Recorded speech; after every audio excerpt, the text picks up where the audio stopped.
ఏఎన్డీఏ కూటమి ప్రభుత్వం ఎన్నికల్లో పేద ప్రజలకు ఇళ్ల స్థలాలు మంజూరు చేస్తామని, గ్రామీణ ప్రాంతాల్లో 3 సెంట్ల భూమిని, అర్బన్ ప్రాంతాల్లో 2 సెంట్ల భూమిని మంజూరు చేస్తామని ఇప్పుడు అధికారంలోకి వచ్చిన తర్వాత పట్టించుకోకపోవడం దారుణమని ఏఐటీయూసీ జిల్లా కార్యదర్శి తోకల ప్రసాద్ ఆరోపించారు. భారత కమ్యూనిస్ట్ పార్టీ సిపిఐ ఆధ్వర్యంలో అచ్యుతాపురంలో స్థానిక అంబేద్కర్ స్టాట్యూ వద్ద సిపిఐ నగర కార్యదర్శి టి అన్నవరం ఆధ్వర్యంలో ఇళ్ల స్థలాలపై జూన్ 2న జరిగే సిపిఐ నిరసన పోస్టర్ను ఆవిష్కరణ చేయడం జరిగింది.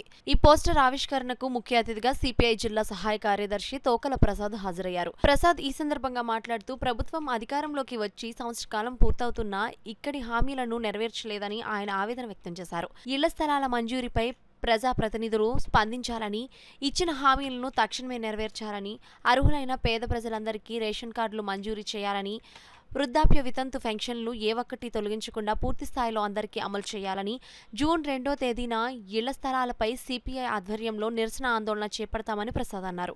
ఈ కార్యక్రమంలో రాజేష్, అచ్చారావు, ప్రసాద్, వీరబాబు, కుమార్ తదితరులు పాల్గొన్నారు. భారత కమ్యూనిస్టు పార్టీ సిపిఐ ఆధ్వర్యంలో అర్హులైన పేద ప్రజలందరికీ ఇళ్ల స్థలాల మంజూరు చేయలేని జూన్ 2వ తేదీన అన్ని సచివాలయాల వద్ద నిరసన ధర్నా చేస్తూ ఉన్నాం. ఇప్పటికే ఎన్నికల్లో ముందు మేనిఫెస్టోలో ఏదైతే పేద ప్రజలు ఉన్నారో గ్రామీణ ప్రాంతాల్లో 3 సెంట్ల భూము, అర్బన్ ప్రాంతాల్లో 2 సెంట్ల భూమిని ప్రకటిస్తానని చెప్పేసి చెప్పడం జరిగింది. ఆ ఎన్నికల వాగ్దాన్ని తక్షణమే అమలు చేయాలని చెప్పేసి మేము డిమాండ్ చేస్తూ ఉన్నాం. అలాగే ఇళ్ల స్థలం మంజూరు చేయడం పాటు 5 లక్షల రూపాయలు లోన్లు మంజూరు చేయాలని చెప్పేసి కోరుతున్నాం. ఇప్పటికే సొంత ఇల్లు కలగా మిగిలిపోతూ ఉంది. ఇళ్ల స్థలం లేక అద్దెంట్లో ఉంటూ చాలా దుర్భరమైన జీవితాలు గడుపుతూ ఉన్నారు.